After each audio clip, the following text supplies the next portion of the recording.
So go ahead. Yeah. So when you first launched Minus 30 in 2016, there weren't many competitors in the market for gelato and ice cream. And Yeah. now a lot of brands have emerged in the Indian market. So how exactly are you adapting to that? So we differentiate our product, and that's the key. We have vegan and sugar-free options, and our gelato tastes better than a lot of other gelatos, and that is because we use no artificial preservatives, emulsifiers, or stabilizers in the product. So what you see is what you get. So taste, because it is a food product, taste is our biggest differentiator, and that is what we see, and that is how we are and continue to maintain a difference. We are a premium product, and we make no compromise on how we create the product or the ingredients that go in. So, yeah. And do you have a particular favorite flavor? Yeah, the hazelnut, vegan and sugar free. Uh, okay, sorry. Do you like the minis as well? Yeah, I mean, I like all the gelatos.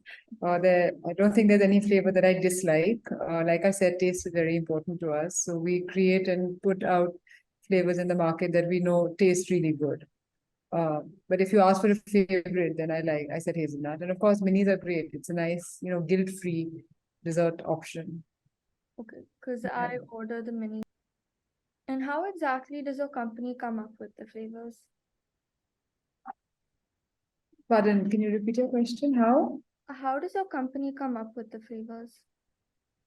It's a bit of market research and it's a bit of, customer interaction. We monitor, what our customers are buying very closely. And then, once we begin to see a trend, then, we start developing flavors accordingly. So it's a mix of both market research and customer interaction. Even, I mean, when you're on the shop floor and you get our products in retail as well. So, our sales executives and teams, they give us feedback as to if there are any flavor that we don't have that we should have, or what popular flavors of other competitor brands are moving, etc. Oh, interesting. And if you could describe Minus 30 in three emojis, which emojis would you pick? Oh, a heart, the one which delicious or yummy, whichever one that is. Is there an emoji for delicious and yummy? I'm not sure. I mean, there's an emoji where there's like a wink and a tongue sticking out. And the love struck one, with the smiley with the two hearts. Yeah, okay, that's a good pick.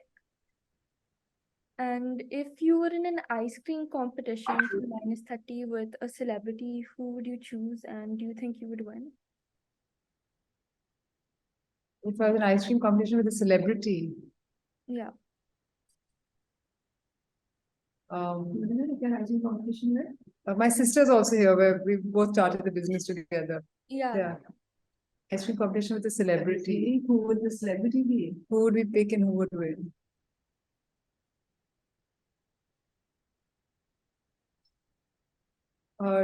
We can just, I mean, we're going to give our answer based on whichever celebrities actually order the most. Sara Ali Khan. Sara Ali Khan. Oh, wow. And do you think you would win? Yeah, of course we do. Which ice cream flavor would you choose for the competition? The dark chocolate almond milk sugar free. Vegan and sugar free. And what are some of the challenges that you faced like in the start of growing your business? It's a temperature sensitive product. So it was establishing the cold chain and getting the cold chain correct because the customer has to be given the product at a certain temperature. So we got that. That was a big challenge. And then, of course, educating the customers to what vegan and sugar free is. You and me know what vegan sugar free is, but a lot of people don't. That we're a clean brand and there are no preservatives, emulsifiers, nothing artificial in the product.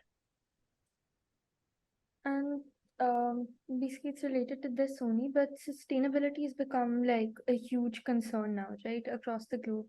So what exactly is minus 30 doing to minimize the environmental impact and So, manufacturing is all we come under non-polluting industries. So, that's one part. The second bit is, of course, that, 50% of our business is vegan. So we like to think that we are reducing our carbon footprint. And the third part is that where we can, we use paper. So our cups, for example, we use paper. Now, retailers don't like that, and your big modern trade stores don't like the fact that we use paper because of the durability. But we've stuck to our guns and we continue to use paper for our cups because where we even though the plastic we use is food grade and but it's still plastic. So we for our cups, which are our smaller SKUs, we use paper. And also, you had said that you started your company because of your mother's chocolate gelato ice cream, right? Yes. So, what lessons have you learned from her along the way?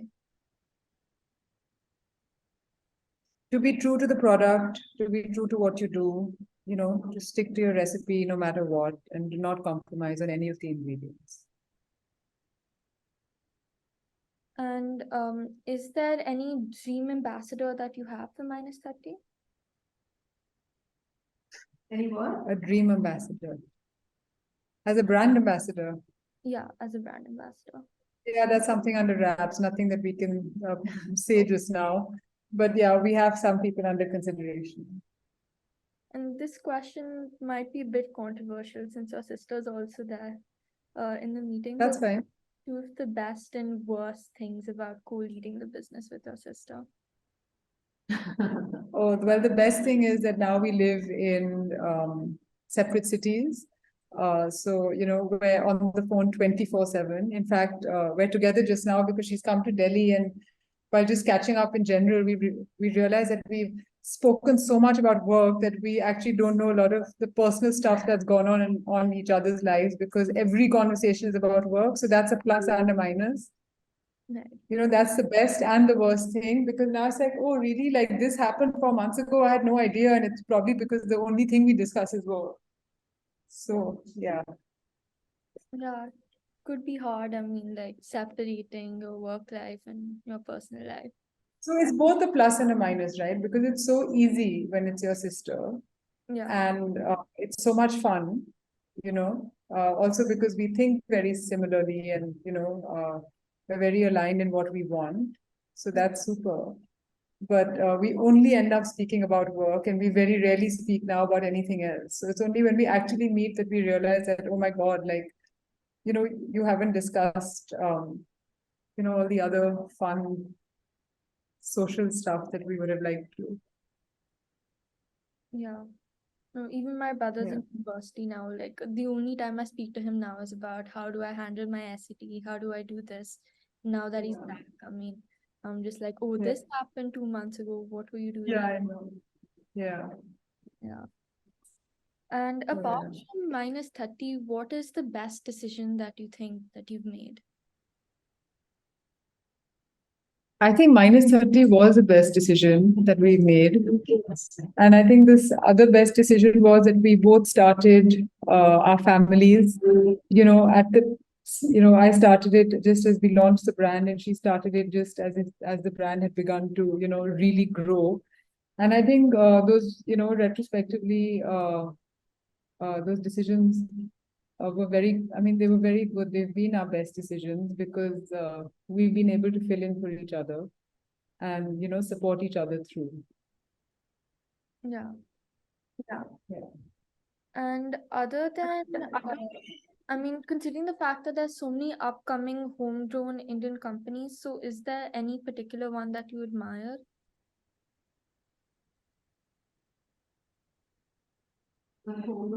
Yeah, so we honestly, when we look at ourselves now, we look at big FMCG companies and we're trying to model ourselves or learn from how they've grown and how they've, uh, captured so much market share. But if you just look at companies, in general, and if it's not even in the same sector or homegrown companies, there are a lot of Indian companies that have been around now for 50, 60 years, and they have very strong business fundamentals. And so we look back at them to sort of to see their journey and to see how we can also grow a very strong, fundamentally strong business. Okay. And I know this is kind of linked to one of the questions I'd asked before, but what exactly inspired you to start Minus 30 in the first place? So my mom used to make and send ice cream to all her friends, and Gayatri and me were like, listen, we should, why are we sending ice cream? Why are you sending ice cream? We should start selling it. So when we started the first year, we were using my mom's recipes and selling ice cream. And then Gayatri my sister went to Italy and actually learned how to make gelato and worked in a gelateria and understood the whole science behind it. And then the current range of products that we have, she created them. And they're her recipes, and it was, her thought. And then we said, okay, let's start selling it. But we were just doing it, at that time for fun. And but then the business grew and people liked the product. So, we stepped on it then. And How long did your sister work in the gelateria for? a month. No, the Right. course was, the intensive course was 5 weeks, Hmm. and 1.5 weeks I worked in the shop. Oh, so 1.5 weeks in In the the in the shop, and the course was for 5 or 6 weeks. 5. 5 weeks. And was there anything surprising that you learned while you were learning how to make gelato? I think the surprising thing was how specific your recipe has to be in order to get out a good product. So it's very mathematical. Oh, considering the fact that it has to be refrigerated in under minus 30 degrees. No, I mean like in terms of the end product, like what feel that you want in each soup that the customer has. So there's a certain there's a sweet spot of the amount of fat or the protein or milk or whatever we put in the product. So that it's basically based on a mathematical recipe, and you can keep brands obviously can keep altering it depending on what they want their consumers to get, like as the end product and like with each bite. Oh, okay. So then how exactly do you ask stores to like regulate the temperature according to gelato? Because if I'm not mistaken, gelato would have a slightly different temperature than ice So I'll cream. tell you what, for stores, they have to look at storage temperature, right? Not service temperature.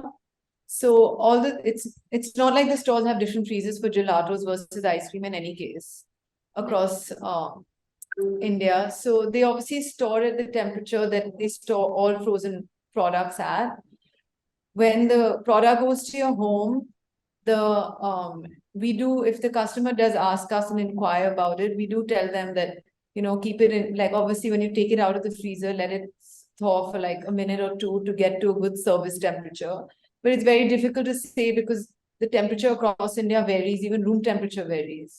So you can't really give a specific, you know what I mean? I can't say do it at like 1 degree because how are you going to be able to maintain that? So yeah, we try and I mean, if customers ask, of course we do say, but because we don't have shops, right? So that regulation has to come from where it's very basic and standard. Okay.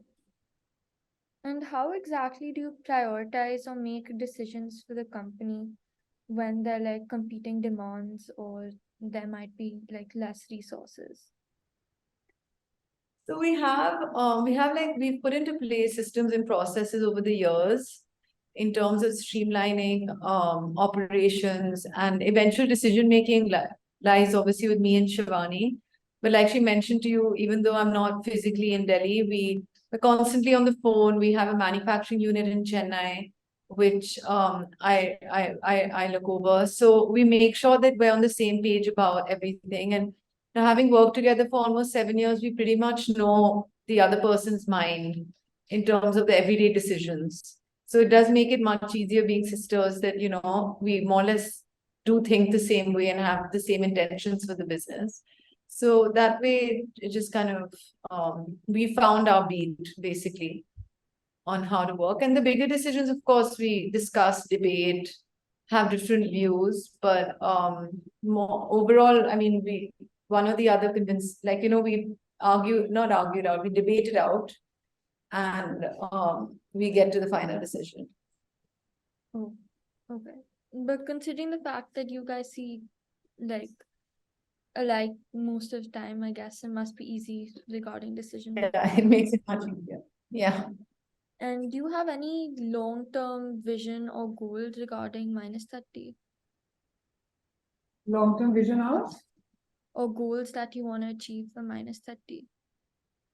Yeah, I mean, we want to make it, one of the biggest gelato company in India. We want to be able to provide healthy gelato to, everybody that needs it. And, we want to become the market leader. So we have a long way to go, but we're working hard.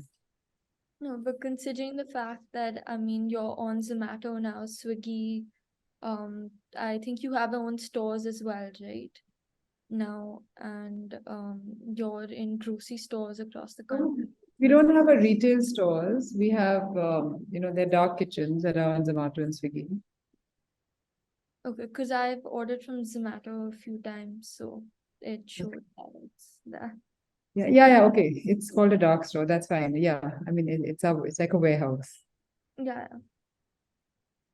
And if you could travel back in time and give your younger self some advice when you were starting out, what exactly would that be? To start it earlier and quicker. And, we were initially just like, I mean, we were moonlighting and doing it because we both had day jobs, So it would have been to, take it to have, been more aggressive in the beginning. But it's fine. We're still happy with where we are. But that would have been the advice to us.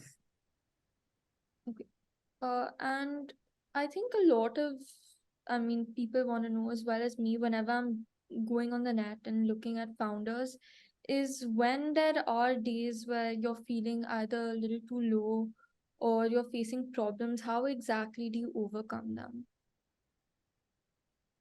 Every day is not the same, and you have good days and you have bad days, and you have very stressful days and you have days that are, amazing. And that's just something I feel that time teaches you, and that, and time teaches you how to handle it better and to handle, to handle the situation better. So typically what would really stress us out, last year around this time, we're now managing those issues better.